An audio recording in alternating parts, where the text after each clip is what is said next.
নমস্কার বন্ধুরা, বাংলা রসি ঘরে আপনাদের সবাইকে স্বাগত। আশা করি সবাই ভালো আছেন। বন্ধুরা, আজকে আমি একজনের অনুরোধের রেসিপি করব, তা হলো হোল চিকেন তন্দুরি। তো আশা করি আপনাদের ভালো লাগবে রেসিপিটি। তো চলুন শুরু করি। গোটা মুরগি নিয়ে নিয়েছি। মুরগিটা দোকান থেকে কেটে পরিষ্কার করেই এনেছি, দিয়ে ভালো করে ধুয়ে জলটা ঝরিয়ে নিয়েছি। ভালো করে কিন্তু জলটা ঝরিয়ে নেবেন, না হলে জল থাকলে কিন্তু যখন গ্রিল করা হবে তখন জল জল লাগবে, মশলাগুলো তাড়াতাড়ি পড়ে যাবে। এবার আমি মুরগিটার বেস্ট, লেগ সমস্ত কিছুতে এরকমভাবে কাট দিয়ে নেব।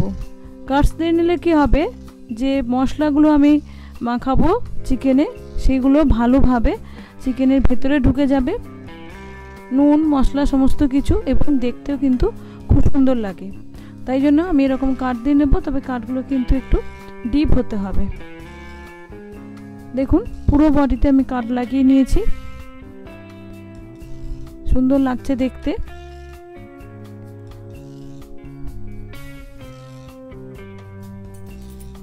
এবার আমি ফার্স্ট ম্যারিনেশন করে নেব।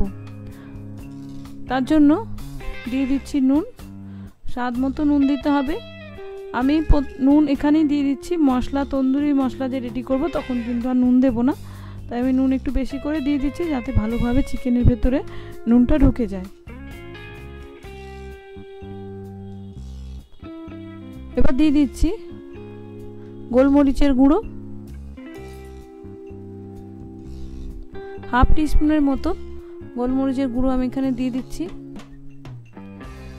দিয়ে দিচ্ছি 1 টিস্পুন রেড চিলি পাউডার। বন্ধুরা, আমি এখানে কোনো রকম ফুড কালার ব্যবহার করব না। তন্দুরি চিকেনে সাধারণত ফুড কালার ব্যবহার করা হয় সুন্দর রংটার জন্য, তবে আমি এখানে কোনো রকম কালার ব্যবহার করব না, তার জন্য রেড চিলি পাউডারটা বেশি দিচ্ছি। এবার দিয়ে দিলাম 1 টিস্পুন লেবুর রস। এবার ভালো করে হাত দিয়ে মশলাগুলো আমি চিকেনে মাখিয়ে নেব। যে কাঠগুলো লাগিয়েছি সেগুলোর ভেতরেও কিন্তু হাত ঢুকে ভালো করে মশলাগুলো মাখিয়ে নিতে হবে। দেখুন, মশলাগুলো মাখিয়ে নিয়েছি। এটা এবার আমি 15-20 মিনিটের জন্য রেখে দেব।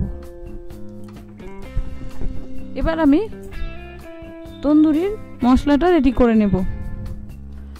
তার জন্য একটা পাত্রে নিয়ে নিলাম 3 টেবিল চামচ জল ঝরানো টক দই।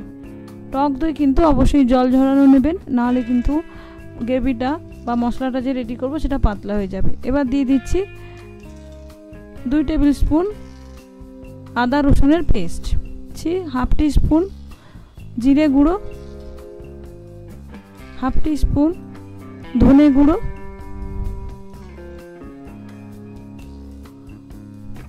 মশলা কিন্তু খুব বেশি ব্যবহার করার দরকার নেই। দিয়ে দিচ্ছি 1 টিস্পুনের মতো রেড চিলি পাউডার, বেশি কম দিতে পারেন, এটা ঝাল হয় না। এবার দিয়ে দিচ্ছি 1 টিস্পুন গরম মশলার গুঁড়ো। আমি কেনা গরম মশলা দিচ্ছি, আপনারা চাইলে বাড়িতে করা গরম মশলাও কিন্তু ব্যবহার করতে পারেন। দিচ্ছি তন্দুরি মশলা 2 টেবিল স্পুনের মতো। আমি এখানে কিছুটা হাফ টিস্পুনের মতো কসুরি মেথি ড্রাই রোস্ট করে নিয়েছি, সেটা দিলাম। তন্দুরিতে কসুরি মেথি দিলে কিন্তু সুন্দর একটা সেন্ট হয়। দিয়ে দিলাম হাফ টিস্পুনের মতো গোলমরিচের গুঁড়ো। এবার এগুলো ভালো করে একসঙ্গে মিশিয়ে নেব।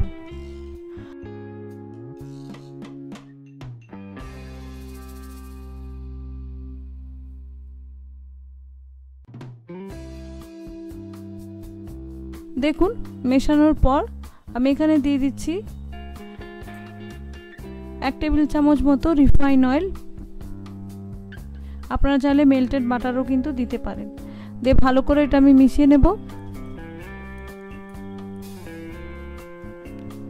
এবার ফার্স্ট ম্যারিনেট করে রাখা চিকেনের গায়ে আমি এরকম ভালোভাবে মশলাটা রাব করে দেব। ভালো করে হাতের আঙুল দিয়ে কাঠগুলোতে কিন্তু ভালো করে মশলাগুলো ঢুকিয়ে দিতে হবে। এই মশলাই কিন্তু চিকেনের টেস্ট বাড়াবে। তো ভালো করে কিন্তু একটু ধৈর্য ধরে ভালো করে মাখিয়ে নিতে হবে। এভাবে ভেতরেও কিন্তু আমি ভালো করে মশলা মাখিয়ে নেব, যাতে কোথাও বাদ না থাকে সুন্দর করে।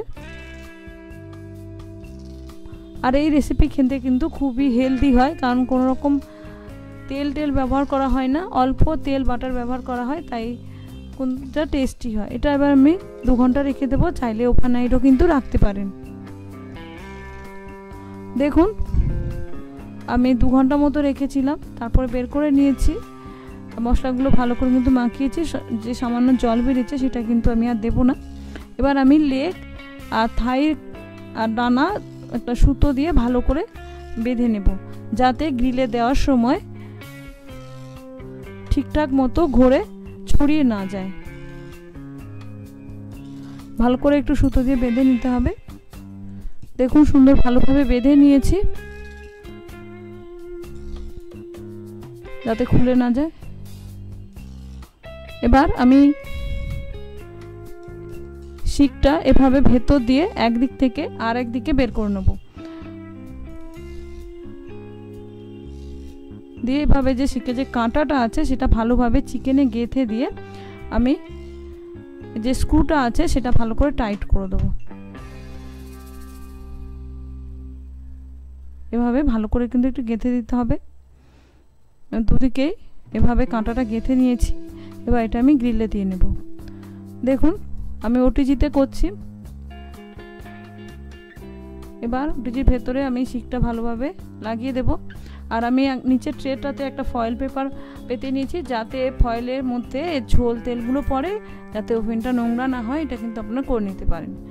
আমি প্রিহিট করিনি, আপনারা চাইলে প্রিহিট করে নিতে পারেন। এবার আমি 200-তে দিয়ে দেব, আপনারা চাইলে 250-তেও দিতে পারেন। 250-তে আমি 25 মিনিটের জন্য প্রথমে দিয়ে দেব। তো হতে থাক, ঘুরে আসি 25 মিনিট পরে। দেখুন 25 মিনিট পরে চিকেন কিন্তু অনেকটাই হয়ে গেছে, অনেকটা সেদ্ধও কিন্তু হয়ে গেছে, কালারও আসতে শুরু করেছে। এবার আমি একটু বাটার ব্রাশ করে দিচ্ছি, যাতে চিকেনটা জুসি থাকে, বেশি ড্রাই না হয়ে যায়। আপনারা চাইলে ঘিও দিতে পারেন, তবে বাটার দিলে বাটালে সুন্দর একটা স্মেল বেরোয়। এবার আবার দিয়ে দিয়েছি। আবার আমি 25 মিনিট 250 সেন্টিগ্রেডে দিয়ে দিয়েছি। এভাবে কিন্তু ঘুরতে থাকে। তো বন্ধুরা দেখুন আমি রেডি করে নিচ্ছি। আমার মোটামুটি 1 ঘন্টা মতো সময় লেগেছে এটা গ্রিল হতে, যেহেতু হোল চিকেন তো একটু সময় কিন্তু লাগে বন্ধুরা। আশা করি আপনাদের আমার এই রেসিপিটা ভালো লেগেছে। তন্দুরি করা কিন্তু বেশি সময় লাগে না, কারণ এটা ওভেনে দিয়ে আপনি নিশ্চিন্তে অন্য কাজ করতে পারেন। আর এটা খুব হেলদি হয়। আশা করি আপনাদের ভালো লাগবে। ভালো লাগলে অবশ্যই লাইক শেয়ার কমেন্ট করে আমাকে উৎসাহিত করবেন।